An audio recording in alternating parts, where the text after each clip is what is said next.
stronger you are, the easier it is to lift things. We always associate that with a gym, but in the psychic realms and the psycho-spiritual realms, exactly the same thing applies. What creates this lack of inner strength? I've got to use the big T word, it's trauma, and the inefficiencies of the ways that we approach trauma. I've developed an approach to trauma that I feel is balanced and functional. It's really about... How does the breath allow us to show love more widely? The breath is a supernatural force, and that's so respectable. To see someone who's like, okay, I'm uncomfortable and I'm not going to escape, I'm going to discover what's in this mess, that's so attractive. My God, it gives me goosebumps. How often do we actually stand in front of a mirror and really look at who we are? So listeners, back for another wonderful episode today, and we have a man who, in my eyes and many people's eyes, is a pioneer in the world of breathwork. You know, he's been doing breathwork long before it became another trendy thing for people to talk about. And over the last kind of 5 to 7 years, he's been doing breathwork long, like I said, long before anyone was thinking it was trendy and cool. And someone who I've personally done breathwork sessions with and had some of the most kind of profound experiences in person, as we were talking about just before, in the old baths in Hackney. Some of you might know that wonderful spot. I did a breathwork there. Would have been I think it's 2019, not too long before pandemic, or 2020. I got some photos in my phone somewhere, but enough about that. We have an absolute master in the world of breathwork and healing and community as well, creating community. Today we have with us Anthony. How are you doing today, Anthony? I'm great, thank you. Thank you for such a real intro too. I appreciate that. And I do remember that day at Hackney Baths. And you say pioneer, and especially because most of this audience is men, I think that's kind of our role, isn't it? It's like being the hunter. You know, we get used to going out into territory that's perhaps not safe or not known, and we learn to do it anyway. And it's just easy to do it if we take a big breath first. So, yeah. So I wanted to start with a question for you actually around the kind of history of breathwork for you. What was your journey to finding breathwork as a practice and a modality? So I began teaching, facilitating breathwork, and it just had such a phenomenal reaction that more and more people came. It started off once a week, and then I had to do it twice a week, and I was in a big room. We had space for 50 or 60 mats, I think. And then we had people sitting around the side. It just got more and more full. And I didn't really do anything other than just get people to breathe. And then this fellow, Nick, came up to me and he said, I want to learn how to do this. And I said, it's just so easy. There's nothing to do. I'm just getting you to breathe, in and out. And he went, no, I want to know how to do you. And part of me felt like, oh, I'm chuffed, that's great. He wants to be like me.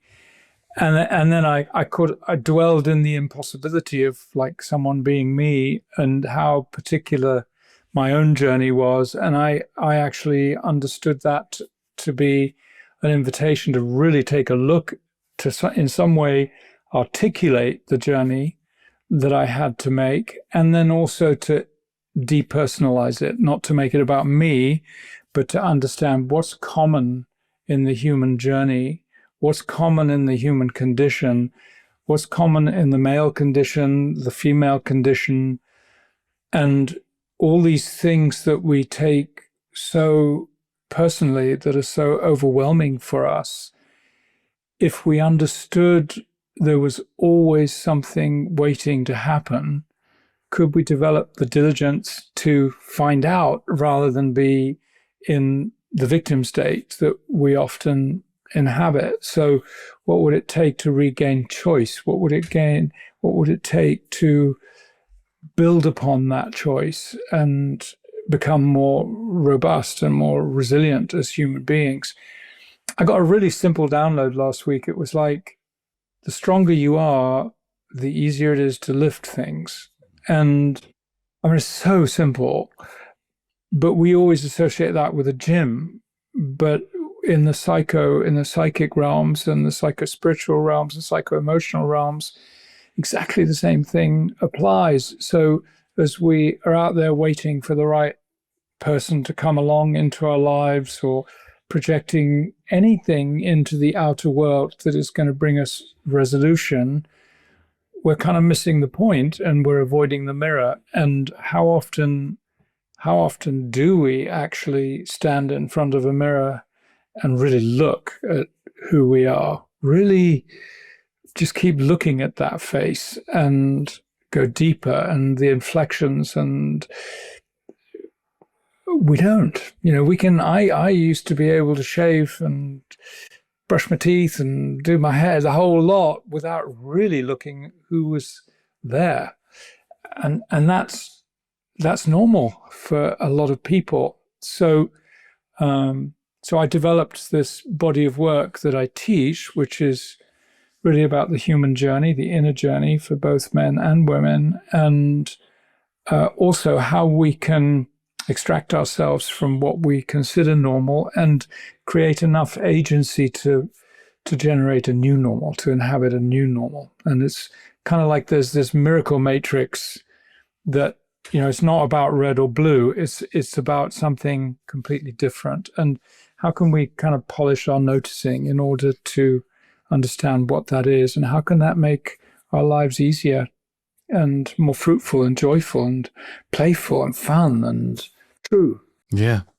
Well, I love that sentence, the stronger we are, the easier it is to lift. And it's so, as you said, it's so simple, but so profound when you start taking it into the different levels where it applies, like, physical strength, which, we often think of physical strength, we think of the lifting, but then we go into the kind of emotional aspect of that, the emotional strength, where we might not, what we call resilience. We call emotional resilience. Like, things happen, you're able to kind of just about deal with them or not be able to deal with them, but you have to get back up. And there's often this emotional, we look at physical strength, especially men, we look at physical strength with such reverence. But when it comes to emotional strength and resilience, we kind of ignore that as an important aspect of being, should we say, a powerful human being. Yeah. And we also use it as a substitute. If I've got physical strength, then everything in my world changes, right? I walk down the street and people treat me in a different way. Some people will cross the street because they're frightened of me, or others will feel closer to me. And we don't often consider all the other messaging that we're doing, all the unconscious messaging that we're doing, that people are picking up on too. Mm. And when we are, say, we don't have that inner strength, that emotional strength, I guess the question what I'm trying to get to is, what kind of creates this lack of inner strength or emotional strength or spiritual strength? Or one could call it maybe kind of inner chaos that we experience. What do you see as the kind of common human experiences that people have that creates that for individuals? Or obviously it's not as personal as it sounds. Well, I've got to use the big T word. It's trauma, isn't it? And the inefficiencies of the ways that we approach trauma. There are a lot of people. It's become a commodity now. Trauma. If you're doing an online summit and you put trauma in the title, you'll get. We get about, at Alchemy, we get about double the response rate if we include trauma in the title. Wow. It's actually become a buzzword, and that doesn't speak at all to the pain that people experience when the trauma happens. And there are all kinds of different approaches to it, from wanting to get rid of my trauma release, all these kind of modern coping systems that we have in society and the way they approach trauma.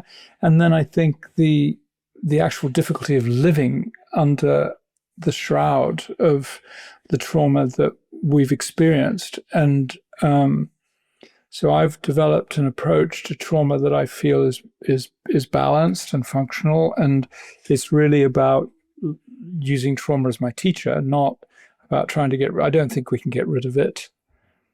it's happened, right? We try get rid of it, and we use these layers of forgetting to try isolate ourselves from the pain, but it keeps cropping up. It's going to keep getting awakened every time we get triggered or activated. And that's because we haven't, you see, I used to think it was we hadn't made resolution with the trauma, but actually I think it's the person that got traumatized that needs the resolution. There's a part of our own being that when we block the memory of the trauma, we also block the connection with ourselves, the sufferer of that trauma, the inner child, if you will. And unless we restore connection with that inner child, then we are hounded because we're separate from ourselves. We're not who we could fully be. So a lot of my work is about reclaiming the inner child, reconnecting with the inner child. And that's why earlier I spoke about joy and play and fun. We kind of get too serious about life. And my experience with people when they do that nature of work is that they do become stronger because they've got more bits. It's like if all the work of Bessel van der Kolk and the fragmentation that trauma causes, if you consider that the number of times we get hurt or wounded or shocked or surprised or abused or hit or whatever it might be, there are a lot of bits that we don't want to remember. There are a lot of parts of our lives that we don't really want to remember. And so it brings up the question, well, who's left? What's left? What's left is a keep calm and carry on composite of coping systems that don't really do the job.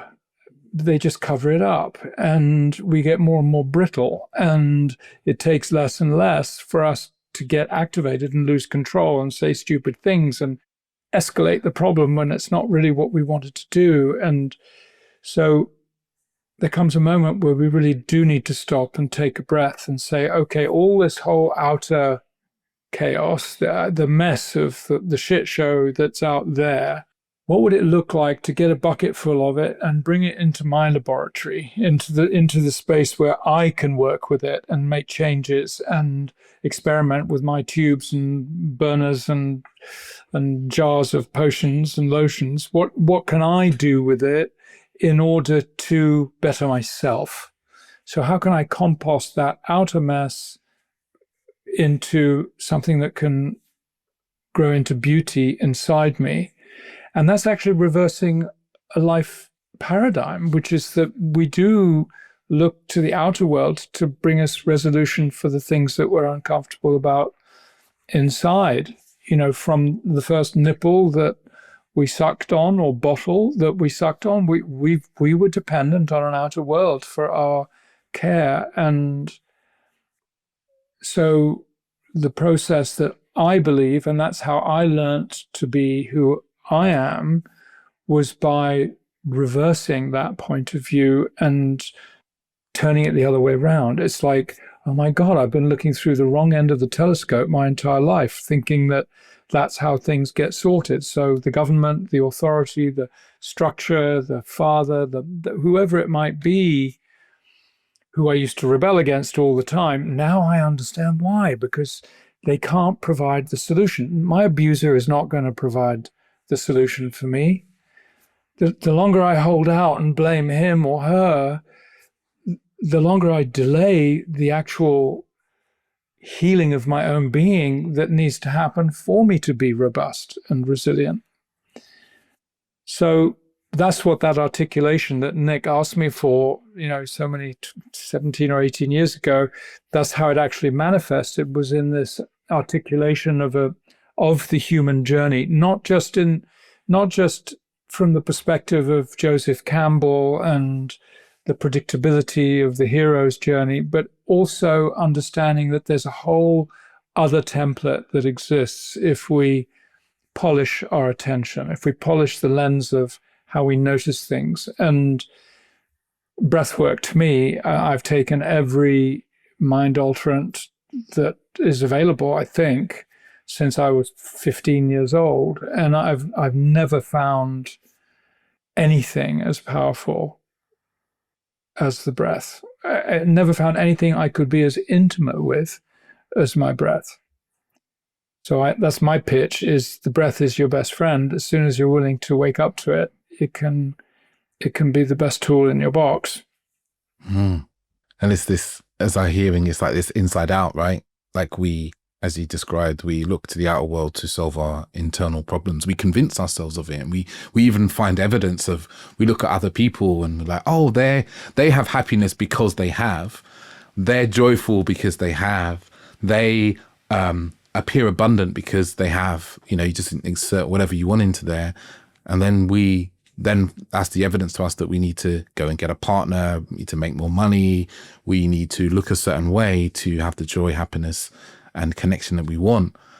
But what I'm hearing you saying, which, you know, my own personal experience as well, is that actually when we turn the focus inwards and start to, you know, as you talked about, reclaiming the parts of us that may have blocked off through the wounding and pain and trauma that we've experienced. It's a bit like, you know, we're walking around with a numb arm. If you've walked around, if you spent 20 years of your life with a numb arm, it just feels normal, right? Your arm is numb. You barely realize it's there. Maybe it's semi-functional.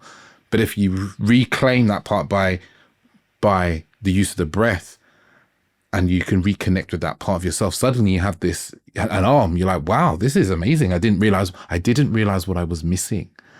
Yeah. And that's kind of what I'm hearing in what you're saying is, it's so easy for us to walk around and think, oh, the problem and solution are out here, because we have no idea what we're missing, because we don't remember being in contact with those parts, whether that's our inner child or many other parts that could dwell within a human being.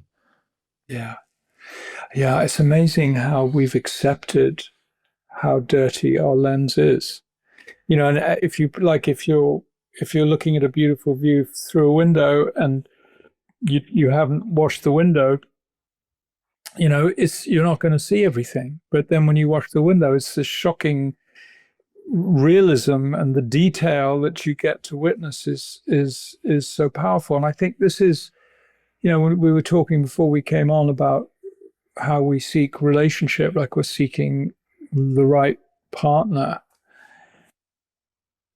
And yet, how long will it take us to understand that we'll always get the right partner for the person we are in this moment? And so the less true we are with ourselves, the less true a partner we'll get. And the more true we are with ourselves, the more true a partner we will get. And it's not based on the partner, it's based on us and the work that we do inside.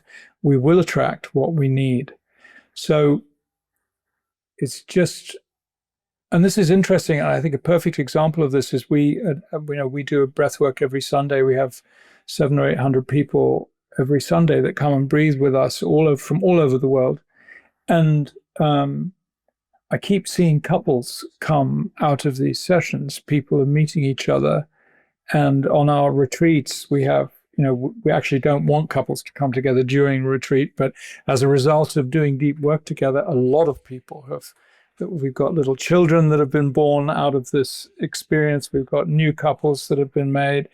And it's always because they're seeing each other do their work. And that's so respectable to see someone who's like, okay, I'm uncomfortable and I'm not going to escape. I'm going to discover what's in this mess. I'm not going to just try to run away from it. That's so attractive. My God, it gives me goosebumps. That's how we can really help each other. And we need that help from each other. Community becomes really valuable, that we can understand that the pain that we thought was the whole universe orchestrated against me so I can suffer is actually, oh, Joe's got it too, and Rachel's got it too. We've all got it. It's a part of it's a part of this load that we carry, and we get to transform that once we know that it can happen and other people are doing it and setting examples of that transformation, that we can play with that too. We can make that happen for us now. Yeah. Yeah. And it's interesting to say with couples or people that then couple with, you know, we see two human beings like doing the, you know, call it the difficult work, the dirty work, you know, of looking at our past pain and trauma and speaking it and feeling it and expressing it and breathing with it. And suddenly you've met someone who you can see they're willing to go through the difficult times and do the difficult thing to get to the goal, the joy, the happiness on the other side. And that's a certain level of, I've been listening to an audio book recently called How to Understand Women. It's by, what's his name? It's by the Gottmans. And he talks about trustworthiness as a really important aspect that women are looking for. And then why this ties in is like, there's no more trustable thing in a man than if you see a man who's willing to go through difficult times, express the feeling and vulnerability, and open up about it, and try and stay open in love and so forth to better himself and show up for that day in, day out over the course of weeks, if it's just like a Sunday breathing, or over the course of a 10-day retreat. Yeah, that's so true. That's encouraging, huh? Yeah. Yeah. I mean, I hope it's encouraging for people who are looking for a partner. It's because it's also the way you're going to keep your partner too, right?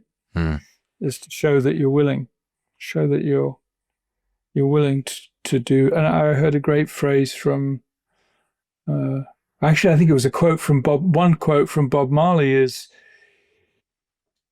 choosing your partner is choosing the person you're going to work out your shit with. So be ready. I mean, you're engaging in a journey of like whatever you haven't worked out is going to come up. So you get to do that too. Yeah. And the question there and I had is actually, when it comes to the breath and kind of the day-to-day of life, because there's, the aspect of the breath that is really, beautiful for healing and, diving into this kind of deep work. When it comes to the day-to-day stuff, the day-to-day frustrations, the day-to-day defensiveness, the day-to-day sadness, how do you see how the breath can help us with those things that kind of really crop up, daily for people? Well, okay, if we just reflect on the quality of the first breath of life that we had, it was when we first took agency. Right? The umbilical cord has been cut. That first breath is when we're clearing out the last 40-50% of liquid from our lungs. We're kickstarting our whole autonomous nervous system, being, ability to survive. Everything is now moving into our realm of possibility. And we live that all day long. We keep breathing in, right? And then we also breathe out, and we don't really consider what that last breath is going to be like. It came to me a couple of days ago. I call it the big sigh. Now it's like, how many times we do that a lot, right? And it is always associated with acceptance, surrender, settling, admission of being fed up, whatever it might be. It's a very powerful moment, and indeed could be considered practice for when that's going to happen, because we have no idea when it is going to happen. But to come back to that first breath of creating agency, I think that's really what a chosen breath is. It's like, I am going to create agency in this moment. And once I create agency, then I can create more agency. It could be just as simple as choosing a second or a third, or announcing, hey, I need another 10 before I can really respond to this situation. So it's even, that's just lending consciousness to one breath. If you consider how we stack those breaths, if we keep giving our consciousness to it, we keep stacking our consciousness, right? And we keep stacking our agency. We keep building. That's how we do get resilient. So that's not even a conscious connected breath like the one you did at Hackney Baths. That's just a conscious breath. When we connect it, then that's when we leave the realms of this matrix altogether, and we invite a completely different level of awareness. There's been an interesting study just done by the University of Sussex on altered states of consciousness, ASCs, they call them. And this is on breathwork. The study was done specifically on breathwork. And it's very comforting to see that what we've known for the last, well, what I've known for since 60 plus years is now being substantiated by science. That we think differently. We get out of thinking ruts. We get out of loops. It's like we see the other side of the coin. We think we're seeing a whole landscape, but there's another whole side to the painting that we haven't seen at all. And like you said, we don't know what we don't know. We learn to live with the numb arm or the norm. And I remember one of the greatest Indian teachers I enjoyed a lot. His name was Krishnamurti, and he used to say, there's no point voting because you're going to vote with the consciousness that got you in trouble in the first place. You've got to change your consciousness before you can actually create change. And consciousness comes with agency. The more we consciously choose our breath, the more space we're creating to become creative as opposed to reactive. And this one always gets me, the two words creative and reactive, there's only one letter different. If you take reactive and move that C to the beginning of the word, all of a sudden, everything's different. So instead of reacting, in other words, unconsciously insisting that we're all going to do the same thing again, which is like not helpful, what about finding out where my creative agency is? And that's in the normal world for those who are in business or in relationship or on the tube or whatever it is, and just this onslaught of stimulus that causes us to live at baseline of 60 or 70% of our adrenaline capability. God, it's so tiring. Take a breath, turn inwards, keep taking breaths, and notice how you're already adjusting your nervous system. You know, the wisest person in the room is the one that says, hey, let's all take a breath together. If you want to be the hero of your board meeting or your company meeting or your discussion in any way, why don't you suggest that everybody takes a few breaths? It changes everything. Everybody gets more conscious. I remember a board meeting at Alchemy Cafe, which I founded in Bali in, I don't know, 17 or 18 years ago. And we had one board member, a young Russian girl, who was really upset, and everybody else was they're all kind of on the defense from her, and there was just an atmosphere. And we had this board meeting. I saw it coming up, just feeling the tension and like, oh God, this isn't going to be easy. And so I thought, I'm just going to get them to breathe. So I said, listen, let's all take 10 breaths together. And she refused. The other 7 people did. And you could see her squirming. She was so uncomfortable, bless her. But it still worked, because what it did was it created the space for her to experience that discomfort instead of getting away without having to really consider what it was. And there were 7 people that really cared afterwards, saying, how can we help? You know, what is it that's troubling you? If there's something on a deeper level, what is it that's troubling you about this decision? And it became a really productive meeting. The breath always works. I think, is that why they call it breath work? It always works. It never fails to do what you need it to do. Yeah. Wow.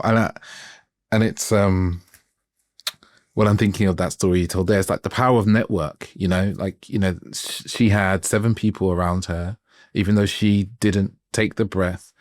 The power of how our nervous systems plug into each other when we're in the space together. So even though she didn't take the breath, the 7 people around her did. So the impact of their breath and their calming and their, you know, I always look at it as, you know, when we're kind of we're emotionally triggered, our whole view narrows. You know, we can only really see like this tiny little view of what we're looking at or the thing that's bothering us. And then we breathe, and then our mind opens, and suddenly we have a more consciousness, more awareness, a wider view. Those people having a wider view, then shifting how they were responding to her, caused it was impossible for her to still be responding in the same way when the people around her had shifted and changed. Yeah, that's right. She was getting bathed in a vibration of acceptance and care and consciousness, like, yeah, it works. It's so beautiful to see that. And it's very similar with sound too. I think sound and breath are very connected in that way, because breath is a vibration and sound is a vibration. And we do a lot of, for more advanced breathers, we do something that's called the mandala, which is a breath work where we actually look at each other and we change partners every 5 minutes. And I do this at sometimes big events, like, several 100,000 people, several hundred to 1,000, not several 100,000. And then I've done it with groups of 8, and it, for many people, is the most moving experience they've ever had in their life. That you change between 6 or 7 partners in a period of maybe an hour and a half. So you're breathing like 5 to 7 minutes together, and what people say afterwards is just extraordinary. They see their own shadow, they see their own beauty, they see that the person that they're looking at is actually just another version of themselves. There's just so much to be learned, like that people are learning, that the more people that do this work learn, I think it's learning, like, love.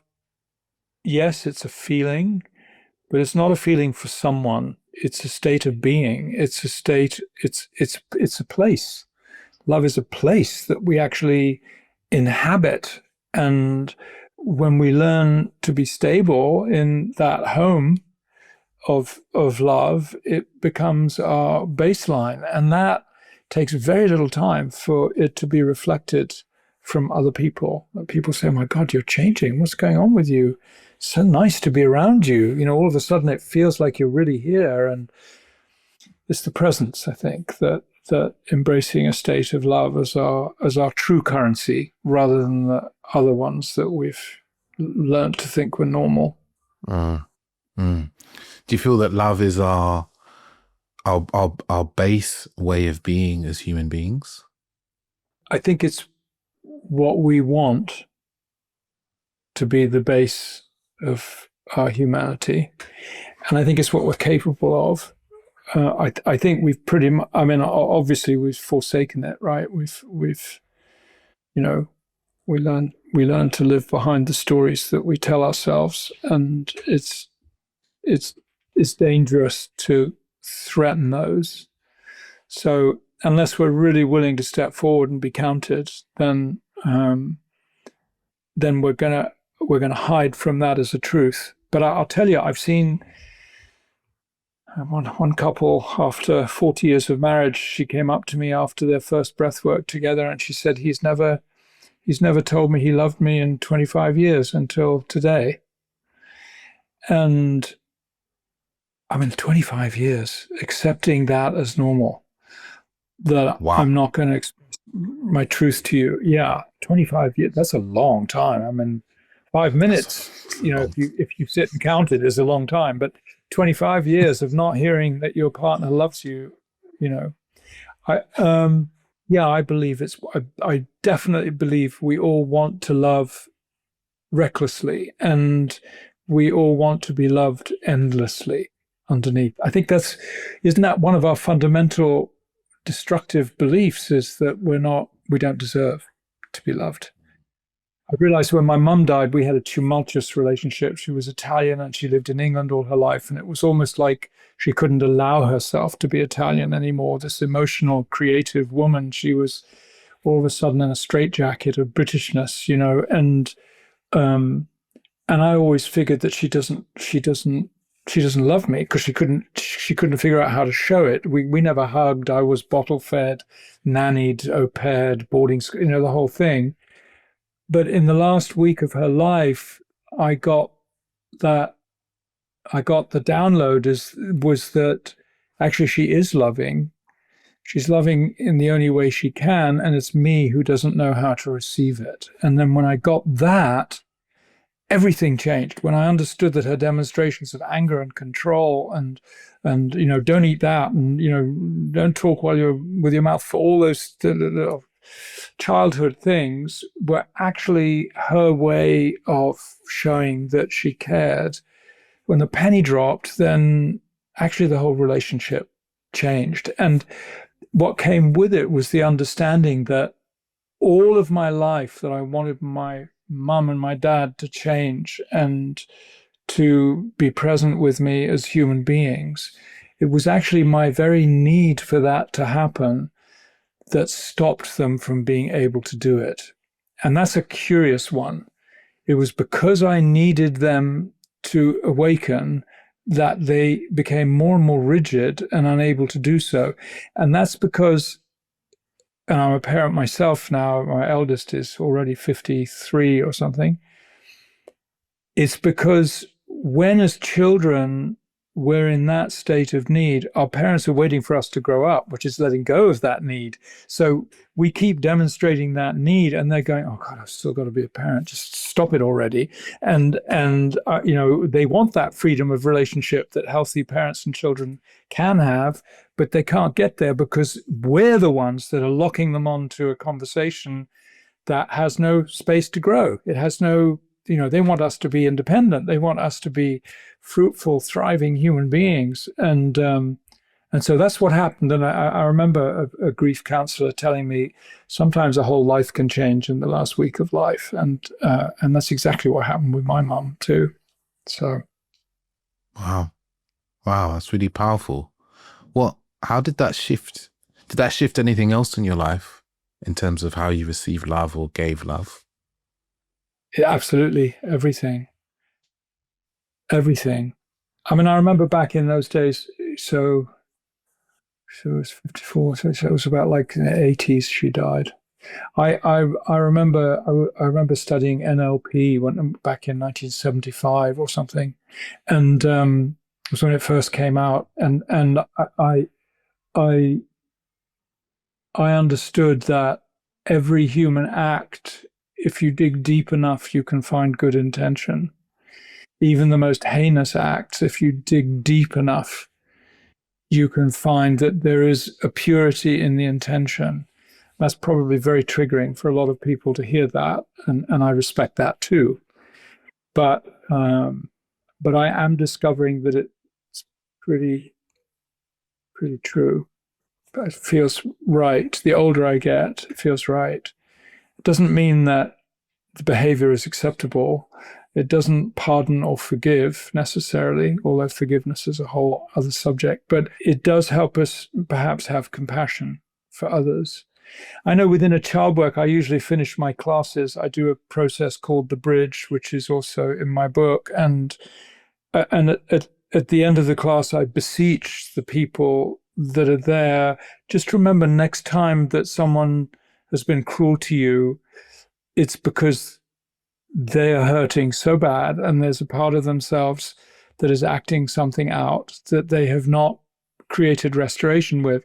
If we could just remember that, take a breath and remember that, then it gives possibility for that change to occur.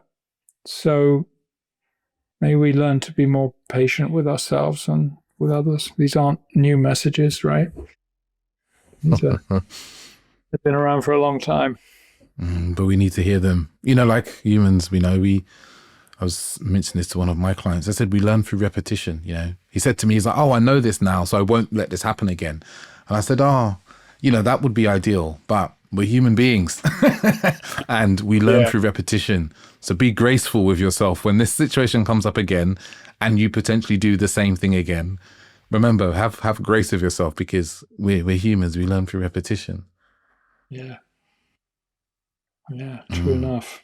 There was something you said, and I thought about recently is, the desire we have, what we really need is to be shown love and to hear that we're loved. It's two things, I spent most of my life with my parents, especially my dad, feeling like he didn't really love me, didn't really care, didn't really show it. And it took me a long time to realize that, actually he does, but it's in the way he does it doesn't register to me as love.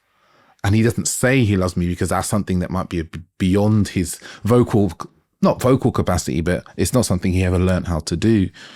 You know, as humans, I think what we want to hear that we're loved, and we want to be shown that we're loved. There's two things I think is really important for us. And I've been thinking about this a lot because I've got a little boy, he's 16 months. So it's something I'm having to really remember on a daily basis. And I guess a question kind of coming back to the breath is like, and then maybe the answer to this is obvious, is like, how does the breath allow us to show love more widely? Because, you know, sometimes we're programmed into very narrow ways of loving, you know, especially in relationship or with our children. Like, how does the breath enable us to like just widen our range of being able to be loving? I have my own theory about that. I first of all, I would put forward the premise that the breath is a supernatural force.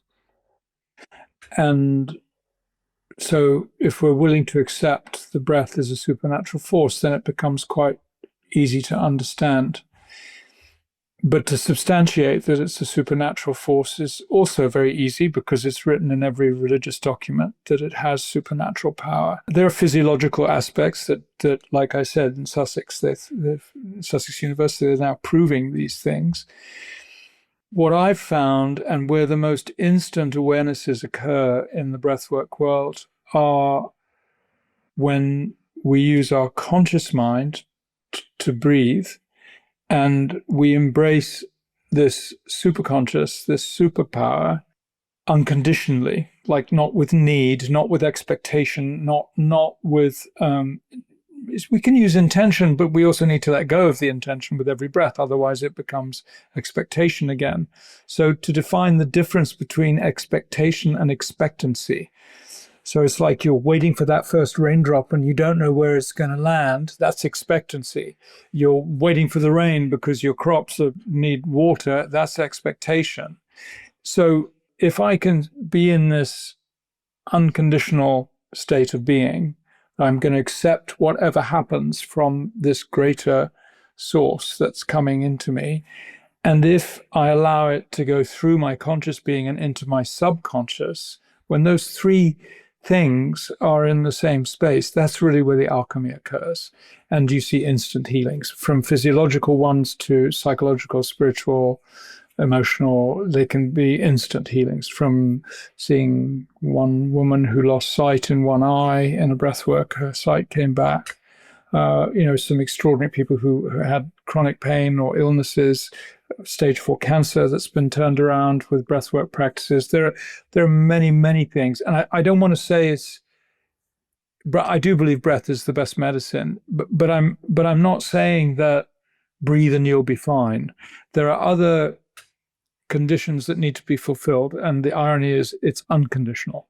It's like as soon as we introduce our need for the healing to occur, it puts it into the realms of doubt. If we just accept this is what is, and we breathe unconditionally, and we allow the breath to do its work, then it very often happens. What is definitely happens every time, and I remember someone said this to me back in the 90s, and I thought that's a very suspicious thing to say. They were from the breathwork world, and they said, you always get exactly what you need.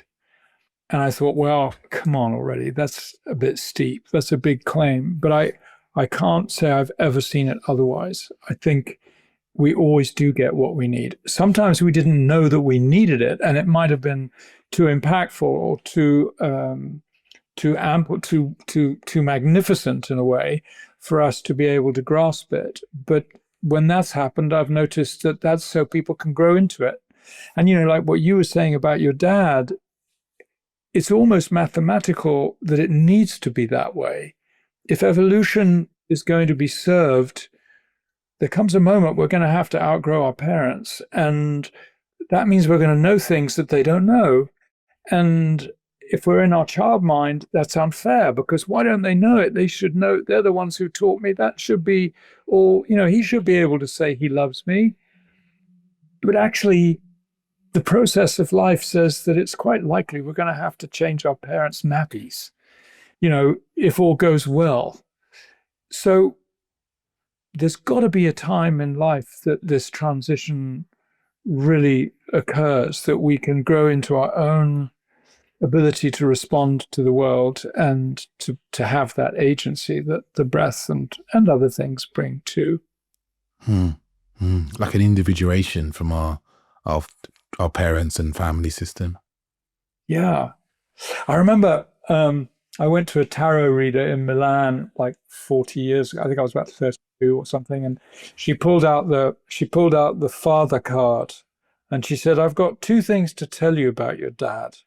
One's good news and one's not so good news." And I said, "Okay, let me have it." She said, "Which do you want first?" I said, "I'll take the good news." Well, I can, I'll take the good news.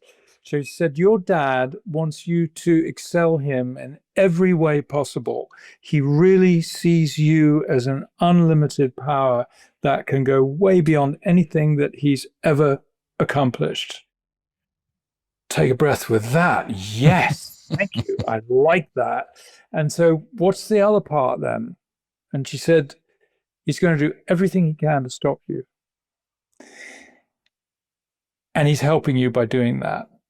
And that was like, okay, got it. Got the message. Yeah. Yeah. Oh, yeah.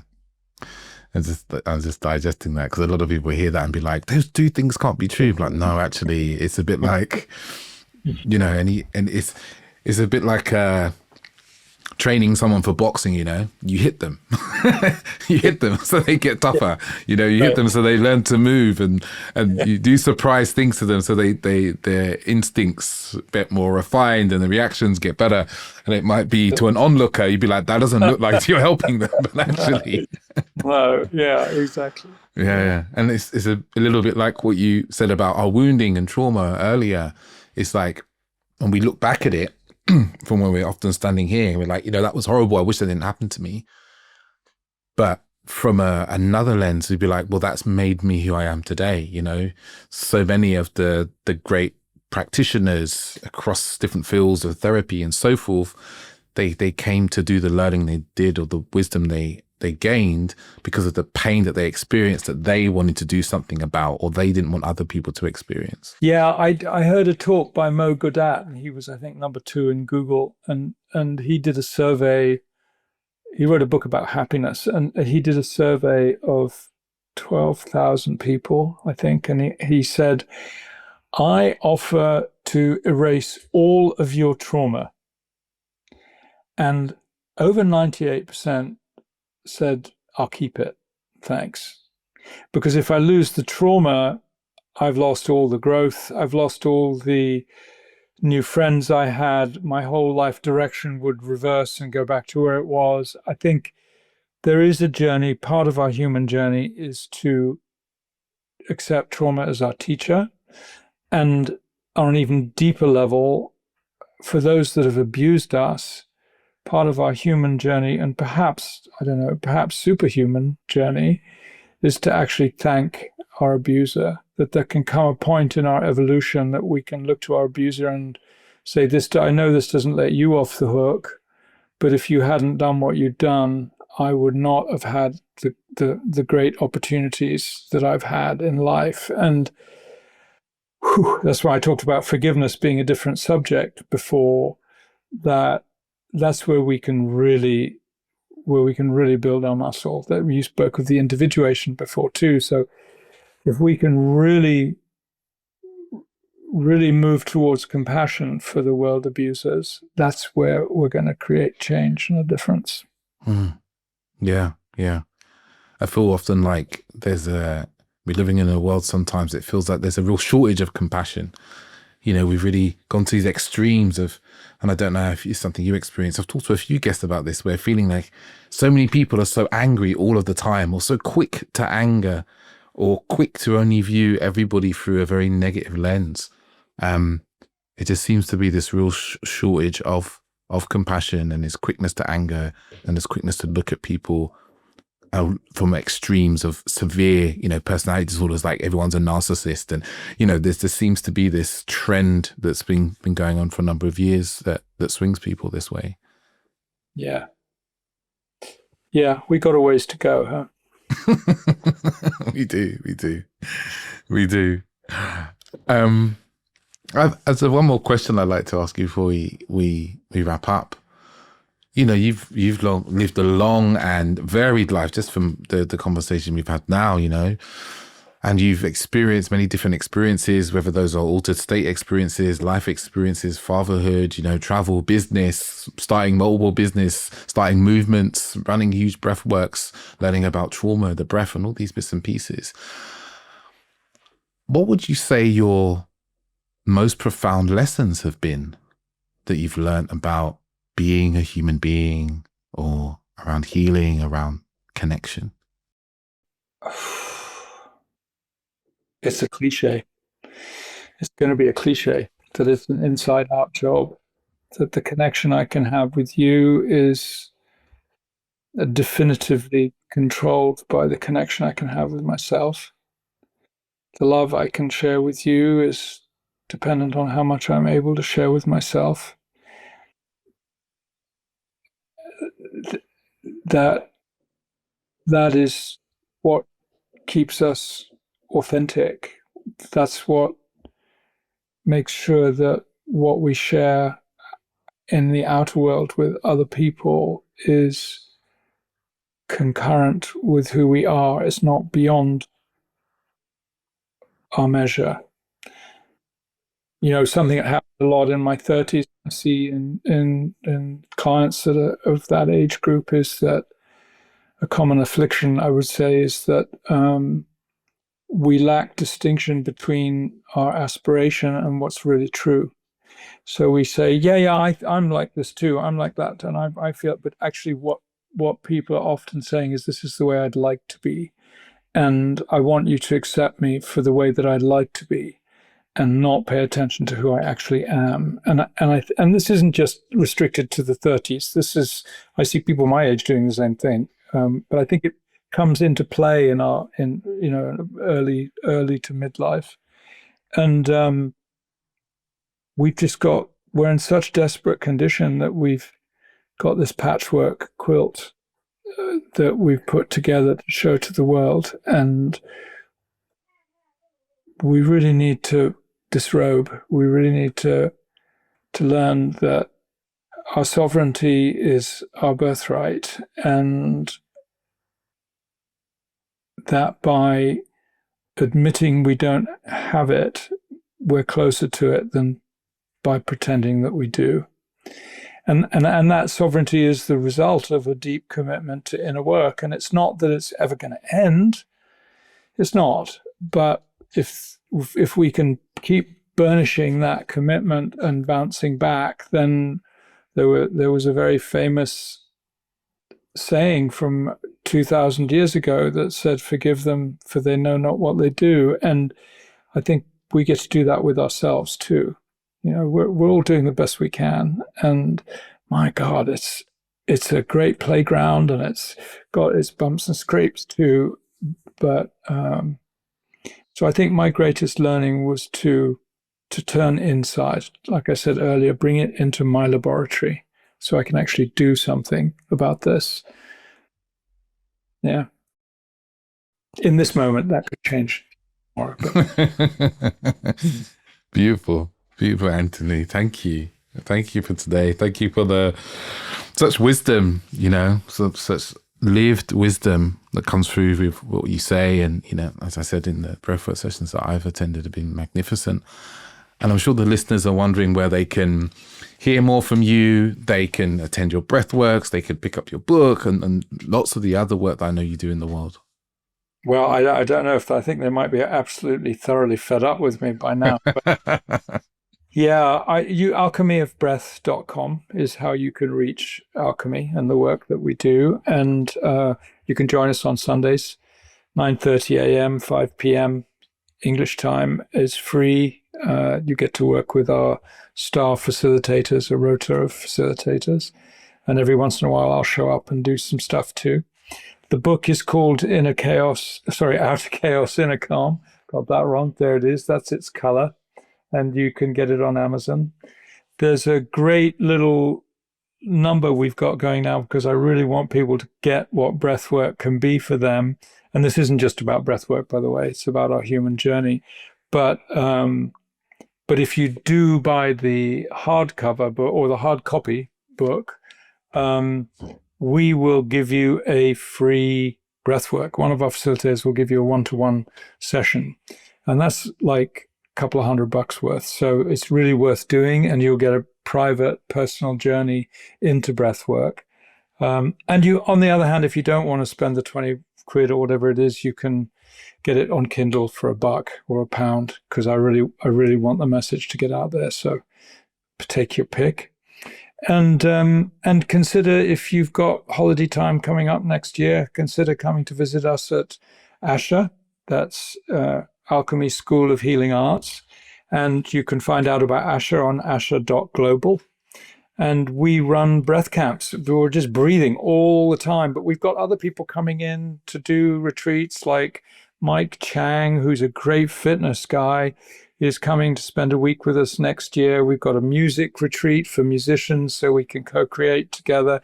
Lots of little fun things that we'll be doing all summer long. So check us out on asha.global or alchemyofbreath.com. Fantastic. Such a rich range of things that you're up to and involved in. Must be so much fun.